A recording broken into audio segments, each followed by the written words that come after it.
एक बार एक गांव में एक दादी पोती रहती थी। दोनों ही सूर्य भगवान का व्रत और पूजन करती थी। पोती व दादी हर रविवार का व्रत करती थी। दोनों सूर्य भगवान को अर्घ्य देती। दादी अपनी पोती को कहती कि वो तेरे मामा है। पोती भी सूरज भगवान को मामा मामा कहती। इस तरह कई साल निकल गए। एक दिन दादी ने एक अच्छा सा लड़का देखकर अपनी पोती का रिश्ता कर दिया। शादी की तारीख भी पक्की हो गई, लेकिन दादी को चिंता सताने लगी कि शादी का खर्चा अब वो कहाँ से करेगी, उसके लिए दहेज कैसे जुटाएगी, बारात की खातिरदारी कैसे करेगी, पोती के लिए गहने गांठे और कपड़े कहाँ से लाएगी।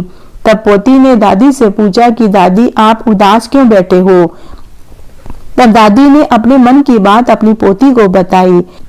तब दादी ने कहा कि बेटी अगर तेरे माता पिता होते तो बहुत खुश होते, तेरे लिए खूब सारा दहेज भी बना लिया होता, तेरी धूमधाम से वो शादी करते, लेकिन मेरे पास तुझे देने के लिए कुछ भी नहीं है। सब इंतजाम कैसे होगा, इसलिए मैं दुखी और परेशान हो रही हूँ। तब पोती बोली कि दादी आप ही तो कहते हो कि मेरे तो सूरज मामा है, वो ही कर देंगे सब कुछ, आप चिंता मत करो। दादी ने कहा कि हाँ बेटी तू सही कहती है। दादी ने पोती को तो बहला फुसला दिया, लेकिन अब खुद को तसल्ली कैसे देवे। दादी ने हाथ जोड़कर सूर्य भगवान को याद किया और कहा कि हे भगवान, मैंने पूरी जिंदगी अपनी पोती के साथ आपका व्रत किया और पूजा करी। अब मेरी पोती की शादी में आपको आना ही होगा। हम गरीब की लाज आपके हाथों में है। और फिर वह रात्रि में सोने की कोशिश करने लगी, परंतु बुढ़िया की आंखों में नींद ही कहाँ थी।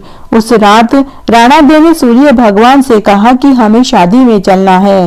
तब सूरज भगवान बोले कि हमें किसकी शादी में चलना है। तब राणा देव ने कहा कि आप भूल गए, आपकी भांजी की शादी है, हमें उसकी शादी में भात भरने के लिए चलना है। अगर आज आप उनका ध्यान नहीं रखेंगे तो कलयुग में आपको कौन मानेगा। तब सूर्य भगवान ने कहा कि हम जरूर चलेंगे। उसी रात को सूर्य भगवान ने दादी पोती को सपने में दर्शन देकर कहा कि शादी में कोई परेशानी नहीं होगी, सारे काम हो जाएंगे। सुबह जब दादी पोती सोकर उठी तो उनका घर अन्न धन के भंडार से भरा था।